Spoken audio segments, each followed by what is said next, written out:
உள்ளாட்சித் தேர்தலில் காங்கிரஸ் கூட்டணி மாபெரும் வெற்றி பெற்றுள்ளதால் ஆளும் கட்சியான இடதுசாரி ஜனநாயக முன்னணிக்கு பெரும் பின்னடைவு ஏற்பட்டுள்ளது. கேரள மாநிலத்தில் உள்ள 1199 உள்ளாட்சி அமைப்புகளுக்கு கடந்த 9 மற்றும் 11ஆம் தேதிகளில் 2 கட்டங்களாக உள்ளாட்சித் தேர்தல் நடத்தப்பட்டது. இந்த தேர்தலில் காங்கிரஸ் தலைமையிலான ஐக்கிய ஜனதா கூட்டணி, கம்யூனிஸ்ட் கட்சிகள் அடங்கிய இடதுசாரி ஜனநாயக முன்னணி, பாஜக தலைமையிலான தேசிய ஜனநாயக கூட்டணி உள்ளிட்டவைகள் போட்டியிட்டன. இன்று முடிவுகள் அறிவிக்கப்பட்ட நிலையில் அம்மாநிலத்தின் எதிர்க்கட்சியான காங்கிரசின் ஐக்கிய ஜனநாயக முன்னணி பெரும் வெற்றியை பெற்றுள்ளது. 6 மாநகராட்சிகளில் 4ஐ காங்கிரசின் ஐக்கிய ஜனநாயக முன்னணி வென்றுள்ளது. கொல்லம், கொச்சி, திருச்சூர் மற்றும் கண்ணூரில் ஐக்கிய ஜனநாயக முன்னணி வெற்றிகளை பதிவு செய்துள்ளது. திருவனந்தபுரத்தில் பாஜக தலைமையிலான என்டிஏ வெற்றி பெற்றுள்ளது. நகராட்சி மட்டத்திலும் காங்கிரசின் ஐக்கிய ஜனநாயக முன்னணி முன்னிலை அடைந்தது.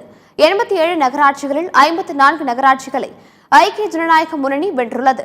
941 கிராம ஊராட்சி பஞ்சாயத்துகளில் 504 இடங்களை காங்கிரஸ் கூட்டணியும் 341 இடங்களை இடதுசாரி கூட்டணியும் கைப்பற்றியுள்ளது. பாஜக கூட்டணிக்கு 26 இடங்கள் கிடைத்துள்ளது. கேரளாவில் சட்டமன்ற தேர்தல் நடைபெற உள்ள நிலைகள் ஆளும் இடதுசாரி கூட்டணிக்கு பெரும் பின்னடைவாக கருதப்படுகிறது.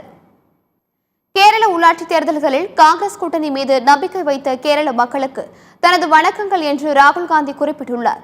இது ஒரு தீர்க்கமான மற்றும் உற்சாகமளிக்கும் மக்கள் தீர்ப்பு என்று அவர் தெரிவித்துள்ளார்.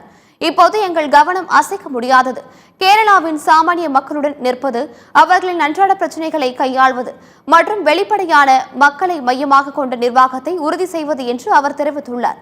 கடின உழைப்புடனும் செயல்பட்ட ஒவ்வொரு கட்சித் தலைவர் மற்றும் தொண்டருக்கு தனது மனமார்ந்த பாராட்டுகள் என்று ராகுல் காந்தி தெரிவித்துள்ளார்.